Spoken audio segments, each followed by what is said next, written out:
ผมทุกคนที่ติดตามกับเอฟดีครับวันนี้มาปล่อยว่าวนกปีกวนกับโปรยท่าที่มาติดลุงเร่งมากด้วยกับเร่งมากวันนี้มาชมกันนะครับว่านกปีกวนนี้จะเอาลุมเร่งนี้อยู่ไหมครับลองดูครับลึงเลยครับจะให้ครับ1 ดอกวันนี้1 ดอกหัวนกลุมเร่งมากครับโจ้ยไหมครับลองดูครับขึ้นเลยครับโอ้ยูครับยูครับขึ้นเรียกมาครับไปด้านนู้นแล้วครับยูครับโรยดามาเด่นรุมเร่งครับไม่มุ่นครับบ้านเลยครับตัวนี้โรยดามาเด่นครับจบก็เอาไปทำกันได้ครับ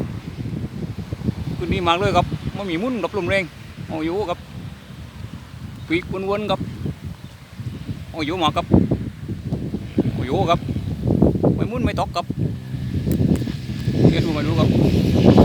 ไม่มุ่นครับเดี๋ยวมองเลยครับตัวนี้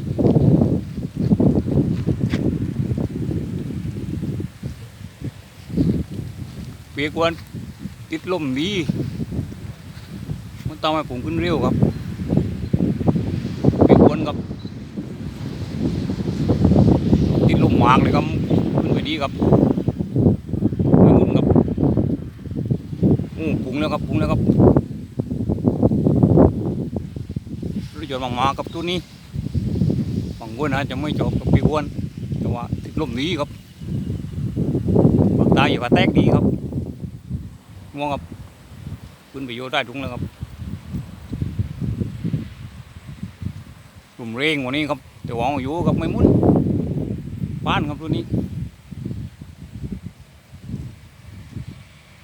โอเคครับผมไม่กินมาครับเจียงจับพอแล้วก็เจด้วยครับตัวนี้เอาไปตั้มเลยครับปีกวนขึ้นหนีครับ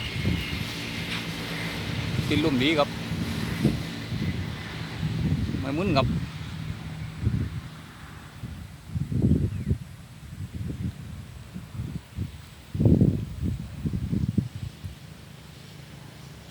มาอีกแล้วครับ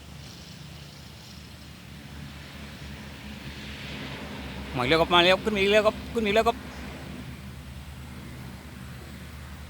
ม่มุ่นกับลมแรงครับขึ้นแล้วครับขอบคุณวางติดตามครับโอเคครับ